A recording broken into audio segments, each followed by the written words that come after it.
ඉතින් කොහොමද අයිබෝවන් සියලු දෙනාම හොඳින් ඉන්නවා කියලා මම හිතනවා.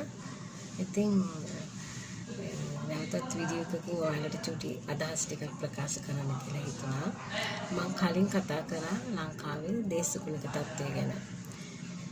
ඉතින් අද කතා කරන්න හිතුණා ලංකාවේ භූමිය ගැන. සදා ධර්මයේ විසින් අපේ ලංකාවට පතිත කරලා තියෙන භූමිය ගැන. ඉතින් අපේ භූමිය දිහා බලනකොට ලෝකේ වටිනාම භූමියක් කියලා මට කියන්න පුළුවන්. ලෝකේ අනිත් රටවල් දෙස බලනකොට අපේ ලංකාවේ තියෙන සබහා ධර්මයේ විසින් දායාද කරලා තියෙන වටිනාම සම්පත තමයි භූමිය. මම නම් රත්නපුර දිස්ත්‍රික්කයේ බෙලිහුල්ලේ තමයි මගේ ගම. ඉතින් රත්නපුර දිස්ත්‍රික්කයට ලැබිලා තියෙන භූමියේ රත්නපුරේ භූමියේ හැරුවොත් මොනවද තියෙන්නේ? ලෝකේ වටිනාම ඉහළම මිලට වටිනාම සම්පතක් වෙන මොනවාද?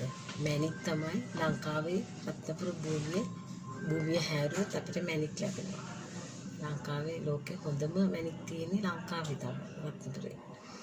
ඉතින් තව නිෂ්පාදනය ජාත්‍යන්තරයේ තරම් තව විශාල ලෙස නිෂ්පාදනය කරන්න තාම පෙළඹිලා නැහැ. නමුත් ලංකාවේ භූමිය තුල ඛනිජ තෙල් තියෙනවා. තව එකක් තමයි ලංකාවේ භූමිය හාරන්න අවශ්‍ය නැහැ. මතු පිටින් තියෙනවා කඳු වශයෙන්, විශාල කඳු වශයෙන් තියෙනවා විවිධ ලස්සන කෘත්‍රිම නිර්මාණයන් කරලා ලෝකෙට ඒක එච්චර දන්න විදිහට නම් ලෝකේ ගොඩාක් ඒක